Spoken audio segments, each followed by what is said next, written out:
Thank you very much, Mr. Chair. And unfortunately, Director Stone Manning and Secretary Holland have refused to hold hearings in the communities most impacted by this rule, which is what has forced this committee to bring these witnesses here so that their voices can be heard. Otherwise, those states, those communities would be silenced. It's clear that the BLM has turned into a climate activist organization under this administration. I'm glad we're holding this hearing to uncover the unlawful and unprecedented actions taken by the Bureau. The proposed conservation and landscape health rule is just another example of this administration trying to take authority vested in Congress and place it with the administration's extremist agencies.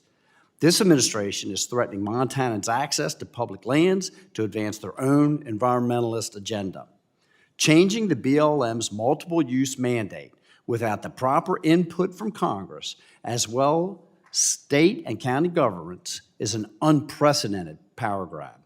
It will empower the Bureau to approve acreage limitations that could limit critical vegetation management and infrastructure maintenance projects on federal lands.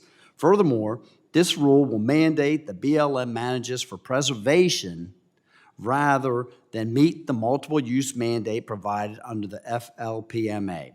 The fact the BLM had only 75-day comment period for this rule shows that they are not serious about receiving public input on this issue, and why this hearing is so important so that we can hear from the people that are going to be impacted the most. The BLM has also refused to provide the rural counties most affected by this rule with a chance to be heard.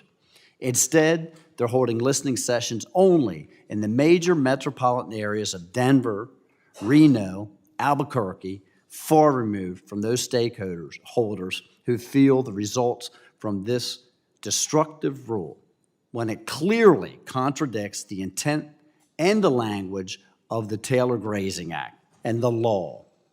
Rule cannot change law. The law is the law. I seriously hope that they will hold an in-person session in Montana, as I have urged. I'd like to start off with Commissioner Todd Devlin. Thank you so much for being here today. It's always good to see you.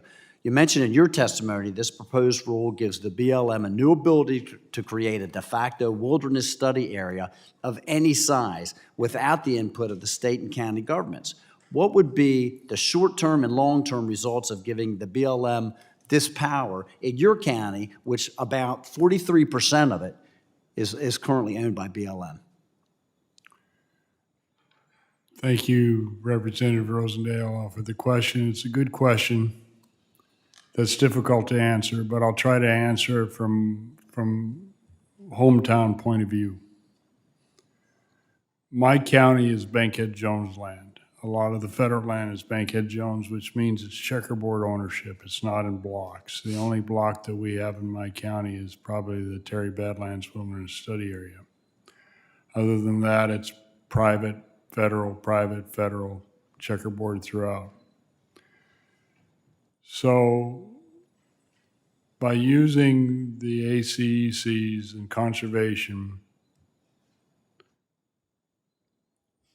if you take the federal land and put a conservation easement on it or protect it in some way that maybe restricts grazing or prohibits you from feasibly grazing because of the difficulty to take care of your cattle or sheep, it would be devastating. It would force private to go and get conservation easements. And then you have it all locked up. That's my personal opinion. Thank you. Thank you. The new rule allows the BLM to grant conservation leases of up to 10 years and unlimited sizes to tribes, nonprofits, individuals, and private entities, but not the counties and states. For what possible reason do you think the states and counties were excluded from this grant program? Because we probably opposed it in the first place. Very good. Mr. Representative. Thank you. Thank you so much. Mr. Chair, I'm on the button, so I will yield back. The gentleman from Montana, the gentlelady from Nevada, Ms. Lee, is recognized. Thank you, Mr. Chair. It's great to see the witnesses today, especially my fellow Nevadan, Dr. Goycochea. Nice to see you. Thanks for being here. Before I get started, I just want to address Mr. Rosendale. I'm perplexed that Director Stone Manning and Secretary Holland are not here if it was so important to hear from them today that they did not receive an invite. I also want to Would you yield to clear a the response? record. Pardon me? Would you yield to a response? Yeah, I'll yield. What I said is that it's important to hear from the communities. We already know what the director and the secretary, what their initiative is. We know what their agenda is. I think it's important to hear from the communities, Okay. which is Thank why I you. was so Now I'll stunned reclaim my that they time. didn't hold I'll hearing reclaim my meetings time there. now. I also